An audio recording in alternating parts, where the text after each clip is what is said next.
How's it everyone, this is Lolcohol. In today's video I'm going to be showing you a whole lot of tricks that you can use in Path of Exile to click less and just hidden functionality that is within the game that you won't know about unless someone tells you.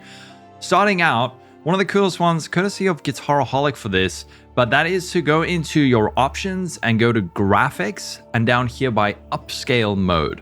The game defaults to NIS. If you've been playing on NIS, you may have noticed this strange grainy texture. It's almost like there's no anti-aliasing on. But if you pop this onto NVIDIA DLSS, it makes it a whole lot smoother. So check this. If you're not on an NVIDIA card, I think there's another option, maybe like FSR or something. But go through these, see which one looks best. The NIS is very gritty. Next is to do with vendors. If you're in the campaign, this is relevant to the hooded one. With the hooded one, you know that you can identify all your items in one go by clicking this identify items button. However, if you instead just control click Doriani or the hooded one, it'll automatically do it. So you don't have to do 2 clicks for that. And with a lot of vendors in the game, if you use a variation of either Control or Alt or Control Alt, it'll open up different things. So for Doriani, Control click identifies all items, Alt click opens up his BIOS cell window, and then Control Alt click opens up this page. And it's similar for other vendors that have multiple functions. So for this guy, Control click opens the disenchant window, Alt click opens up their sell page. So next one is to do with buying stacks from vendors. So you can, firstly, if you want to sell items to vendors, just control click to do it instantly like that. Same with putting things into your stash. You can just control click it, but you can also buy things from vendors by control clicking. And also, if you don't want to buy 20 scrolls of wisdom and click 40 times or 20 times, what you can do is press Control Shift and click, and it'll buy a full stack like that. So Control Shift click buys a full stack. You can also separate stacks. If you press Shift and then click on a stack, click Shift, it'll bring up this. You can slide it and then separate stacks. You can also do this while you're trading if you don't have the correct amount. So if someone's buying something for 7 exalts and you have a stack of 10, you can Shift click it, put it like that, and then you will put in the correct amount. And then next, to do with stash tabs. So if you're not aware, there are these things called stash tab affinities. What this does is it'll allow you to designate certain tabs to certain things. So if you have a premium stash tab or even a normal stash tab, you can right click on the nameplate and then it'll have these affinities: currency, essence, flask, delirium, unique, gem. If you select, say, currency, whenever I put anything in a stash tab, it'll automatically go into that tab. So there is my Regal Orb in this stash tab.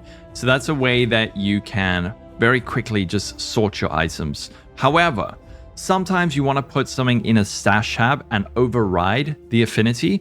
So for that, what you can do is, let's say I want to put these orbs of augmentation in my stash tab, but I don't want it to go in my currency tab. What you can do is you press Control Shift click and it'll override the affinity and go into this tab instead. So you don't have to do like that. Control Shift click.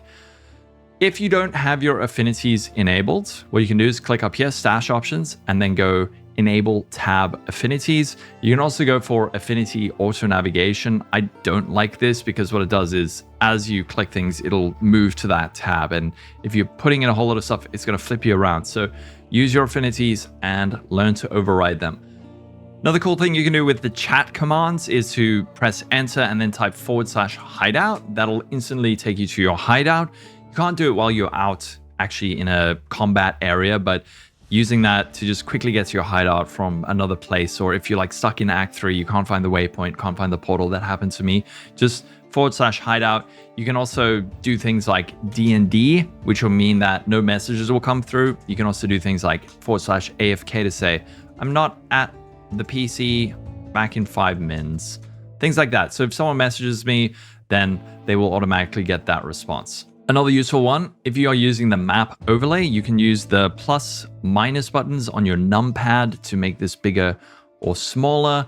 You can also go into options, head over to, I think, interface, and then over here, landscape transparency, turn this up or turn this up.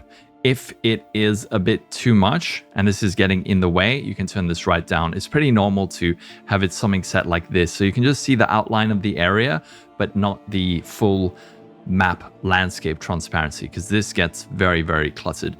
There's a whole lot of other options here, like showing the corner map and auto centering map. But for now, if this is getting in the way, turn off the landscape transparency.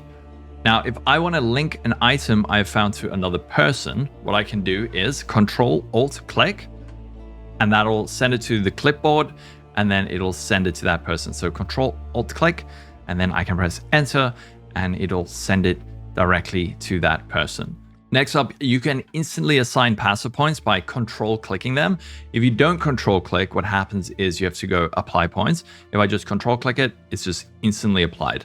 Next thing is to do with regex. So at the bottom of stash tabs and also vendor windows, you have this highlight items section or type keywords here. In your stash, let's say I'm looking for something that has fire resistance on my gear. I could hover over everything individually and see, or down at the bottom, what I can do is type in fire resistance. That will bring up items that have fire resistance. So this is fire res, fire res, fire res. However, look at this item. This item doesn't actually have fire resistance. What it does have is fire damage to attacks and all elemental resistances. So it is being detected, but it doesn't actually have the exact mod I want. What you can do to further make your search more strict is to add inverted commas or quotation marks to the beginning and end of it. So now the only things that are showing up have fire resistance. This no longer is highlighted. If you want to add other things to your search to say, okay, I need fire res and cold res or cold res, you can say, add this little line. It's to the left of your enter button and then type in cold resistance.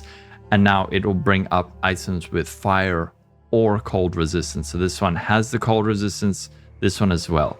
So that's a way you can highlight items more easily, but you don't have to be so specific. You don't have to type in the full word.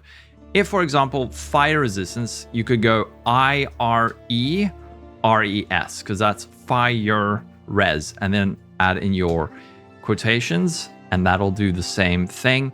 And then you can add in something like this. You can go movement speed, movement speed, like that, and that'll highlight items like this. This can be also useful for when you're buying things from vendors. During the campaign, if you're looking for, let's say, a crossbow, so you can go osbow, like that, it'll highlight crossbows. And then you can also add, let's say, I also want to see items with chaos res, so you can add in like that, and it'll highlight items. Here you see this is chaos res, this is a crossbow, that's a crossbow. You can do all sorts of really clever stuff with regex. For now, I'm just going to introduce you to the absolute basics, but this is very useful for looking through your tabs, trying to find items that you may have stored with modifiers that could be useful to you. Then last thing, if you go into your hideout, there's this little drop down over here. You can click this, you can click decorations, and then over here you have hideout options. Open this up, you can say, allow friends to visit your hideout, allow guild members to visit your hideout, allow party members to visit your hideout. Then portal access.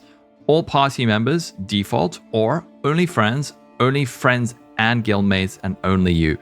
If you've been having problems with when you're making trades, people are entering your portals and ruining your map, you can turn this so that it's only friends or just only you. I set mine to only friends, then they can't come in and annoy me and ruin my map. So change that. That's going to be it for this video. I'm sure there are plenty more. If you want to see a second part to this video, let me know. I'll gather up a whole lot more of these types of tips and tricks. If you have any of your own, leave it in the comments. If I do a second part, I will include those. But that's going to be it for today's video. Don't forget to like and subscribe if you enjoyed the video. Follow me on Twitch, Patreon, Twitter. No, don't follow me on Twitter. I'm going to be live on Twitch very soon. Have a wonderful day. Catch you in the next video, and bye-bye.